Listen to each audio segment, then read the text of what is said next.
మీరు ప్లాట్ కొనాలనుకుంటే ముందుగా మీకు ఒక క్లారిటీ చాలా అవసరం. సో డీటీసీపీ, ఎల్పీ, రేరా ఈ 3 టర్మ్స్ మీరు చాలా సార్లు వినే ఉంటారు. కానీ వాటి మధ్య డిఫరెన్స్ ఏంటో చాలా మందికి తెలియదు.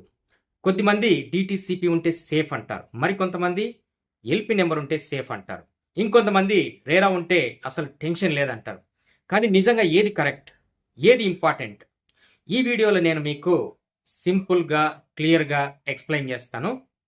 సో మొదట డీటీసీపీ గురించి చూద్దాం.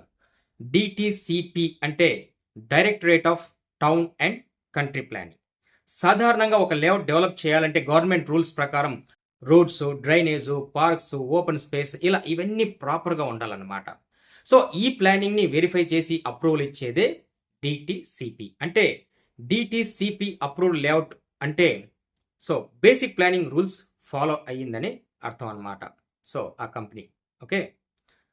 అండ్ ఇంకొక ముఖ్యమైన విషయం, డీటీసీపీ అప్రూవల్ ఉందంటే ఆ ల్యాండ్ మీద లీగల్ ఇష్యూస్ లేవని 100% గ్యారంటీ కాదు. ఓకే.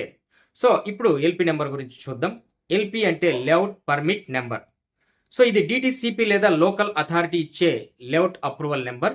సో అంటే ఎల్పీ నెంబర్ ఉన్న ప్లాట్ అంటే ఆ లేఅవుట్కి పర్మిషన్ వచ్చింది అని అర్థం. కానీ ఎల్పీ నెంబరు ఉంది కాబట్టి సో బ్లైండ్గా నమ్మేయడం కూడా కరెక్ట్ కాదు. ఎందుకంటే డాక్యుమెంట్స్ వెరిఫికేషన్ అనేది మీ responsibility. Okay, you must verify your documents. So ఇప్పుడు థర్డ్ వన్ రేరా గురించి మాట్లాడుకుందాం. రేరా అంటే real estate regulatory authority. So ఇది బయర్స్ని ప్రొటెక్ట్ చేయడానికి వచ్చిన లా అన్నమాట. ఒక ప్రాజెక్టు రేరాలో రిజిస్టర్ అయితే డెవలపర్ కంప్లీట్ డీటెయిల్స్ ఇవ్వాలి. Okay. So land documents, layout plan, time line, permissions. అంటే రేరా ఉండడం వల్ల ఏం జరుగుతుందంటే ట్రాన్స్పరెన్సీ పెరుగుతుంది.